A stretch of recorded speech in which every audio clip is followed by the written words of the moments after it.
Something weird that we humans all do is making resolutions on New Year's. I don't know why, but somehow on that day, we want to become a whole different person and better one at that.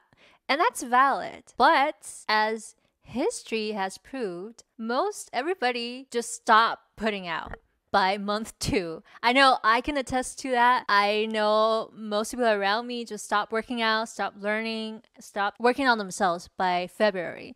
And so I thought today I'd take this chance to give you some of my tips and tricks into keeping my New Year resolutions, being consistent with it. The goal is to keep your word, keep your promises, be disciplined so you're not constantly coming up with new goals that you haven't met before. Sound good? Okay, tip number 1 is set a system, not a goal. So setting a goal could sound like, oh, I want to lose 10 pounds by February.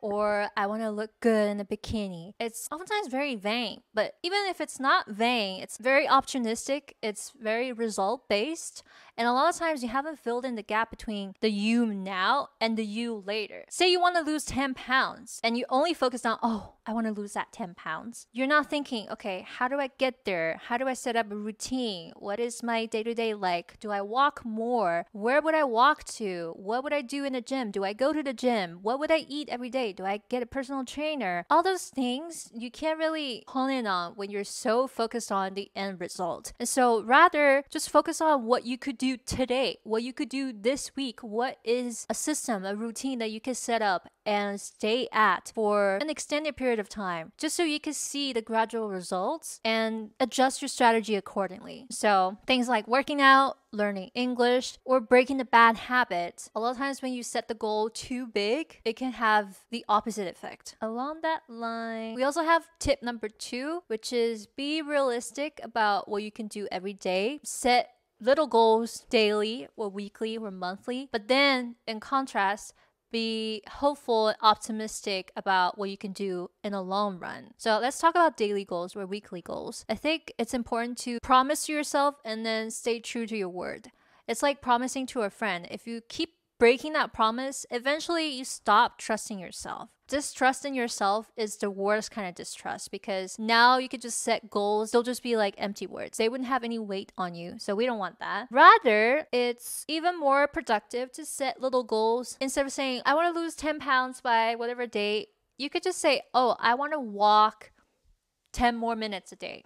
Or I want to go to the gym for 10 minutes a day. Honestly, everything about the gym intimidated me. People in the gym, all the equipment. Sometimes the music is like disorienting. Even for me to get to the gym was a lot. And one of your goals could be, oh, I want to be more sociable, which is a really, really abstract goal. It's hard to quantify it. But a better realistic little goal would be to give yourself days where you have to go out. And when you're there, you stay there for 10 minutes. Something that you can quantify, something that you can measure so that you know to do better on this or keep doing that. You know, there's a way to monitor it. And speaking of monitoring it, I have tip number 3, which is to be honest with yourself and really audit your progress or lack thereof. So let's just be real. I have several bad habits, okay? One of them is overspending a tad bit, and one of them is checking my phone too much, specifically social media. What I initially started doing is just monitoring how much money I'm spending. I wasn't even trying to limit my spending. I was just listing out all the expenses. And that's the thing we humans do. We overestimate how good we are at something and underestimate how bad we are at something. Once I saw my Excel spreadsheet of like all the useless expenses I made, I was like, okay, this is a problem. And so just tracking your progress or lack thereof is a great start. And even with social media, I started an accountability buddy system with 2 of my besties, and we send each other screenshots of our screen time every single Sunday. And sometimes I come up on top, sometimes I am at the bottom, and just having that internal monitoring system is a great help. Like a lot of times I'm not even limiting myself. You gotta look at your numbers, you gotta look at your track record. And a lot of people don't. They're too afraid. And on that note, if you can afford it, if you have friends, if you have good friends, that is, have an accountability system. Get one friend or two friends to keep you in check, message you, and you can check them if they're working on something, right? If they're working out, if they're trying to lose weight or learn a new language, have them text you every single day or every single week. Go through all the progress you made or lack thereof. Because as humans, once we're out of school, once we're out of home, there's no supervision. Like, we're not supervised most of the time. And we need that supervision. Not so much supervision, but just like someone to bounce ideas off of. If you're always thinking of your goals in your head, there's no real stakes. But if you say it out loud to an actual person, then it becomes embarrassing if you don't meet them. And I'm not talking about like losing 10 pounds. I'm talking about you had promised yourself that you would go for a walk 2 days out of the week. And then by the end of the week, you're like, okay, I only went on a walk for 1 day. That's embarrassing. That's on you because that is not enough effort. We can't control what happens after you go on a walk. Sure, you might not lose weight at all, but at least going on a walk beats not going on a walk. And you only did it 1 day of the week instead of 2 days like you had promised yourself. Then your accountability buddy, if he's good at his job, will be like, what happened there? Let's explore that. What were you working on? Were you truly that busy? You can't take out 1 hour out of your day? That's suspicious. And we need that person in our life.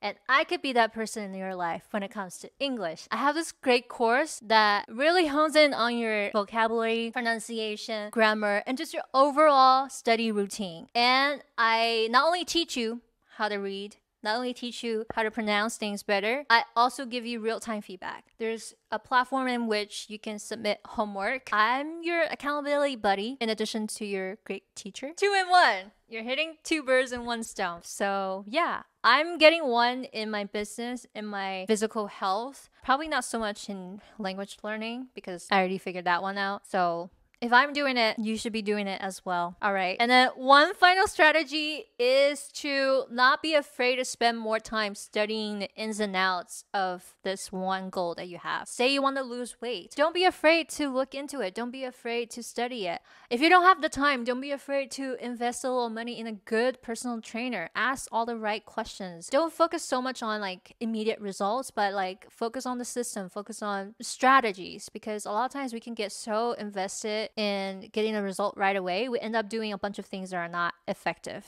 And that's just not fun. We want to work smart, not work hard. Work smart and then make sure it's working and then work hard. All right, that's it. To recap, commit to yourself, be nice to yourself, be kind to yourself, but don't be lenient. When you slack off, have a curious approach to it. Explore why it is that you fell off. Look into it.